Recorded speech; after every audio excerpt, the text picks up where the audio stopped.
I'm going to demonstrate how to pull handles out of a wedged piece of clay. This is about a pound. So you have a sphere, and I'm going to make it into a bit of a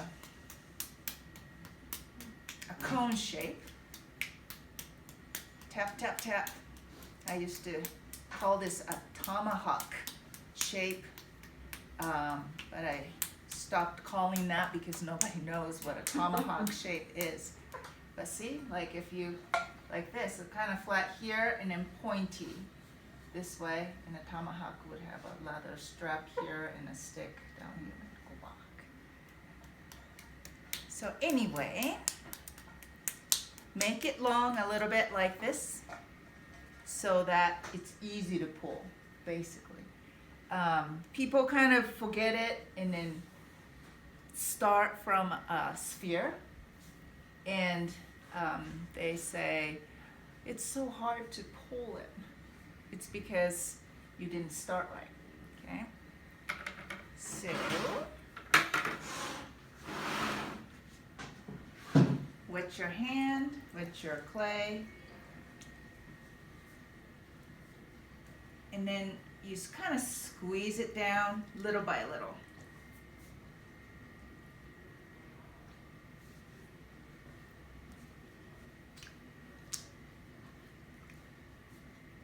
It's kind of like a tongue right now.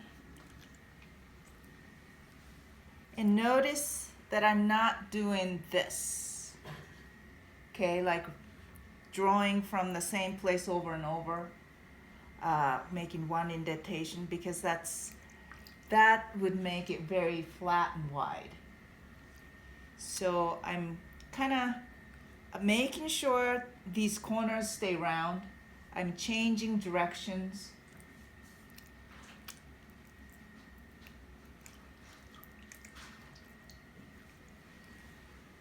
Okay, so when it's about this long, I'm gonna start making 2 thumb marks in the front as opposed to just one. So I run it in the front and then kind of squeeze from the top. Water is essential, right?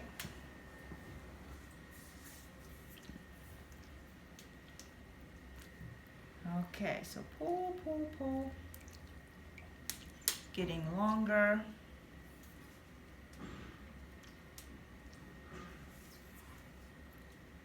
So like everything that you throw in pottery, you have to kind of keep it even.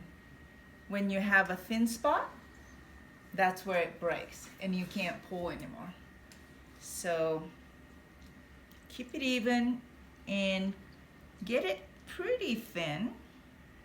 And of course the length of the handle depends on the size of your cup or the width, really. If I were pulling this for a pitcher, I would make it beefier.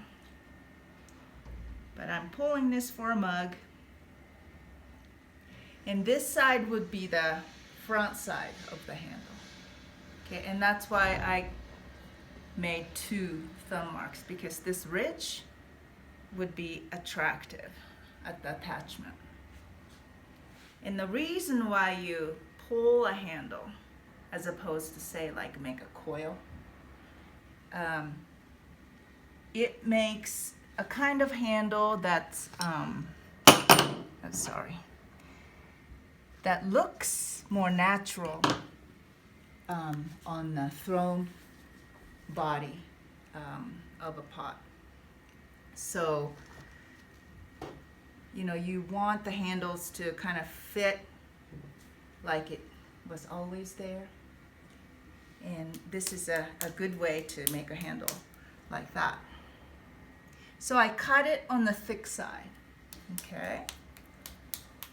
I just kind of wiped the clay with the sponge so that I don't splash Sarah. and tap, tap, tap again. Make sure you do this again to make it into a tomahawk before you pull it. So out of a pound of clay, you can make many different handles, several. And I'd like you to make,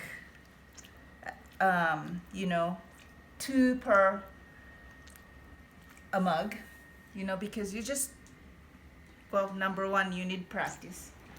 And number 2, you don't really know which one's gonna work.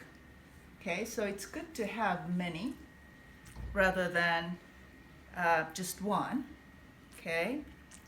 Because after all, once you make these handles, it has to sit like for an hour before you can attach them. They have to be stiff.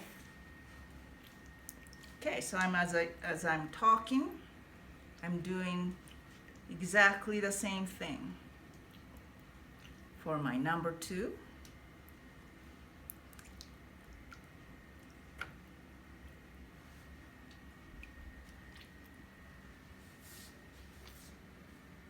This one's kind of working out differently.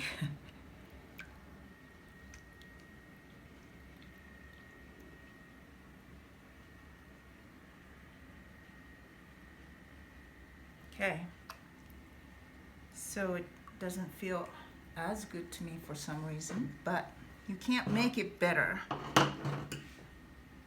really after it's already been pulled. So it's done. You never know if this is gonna be a good one or not. Okay, so you continue on like this until you don't have any clay. Okay, so this is ready for the 3rd one.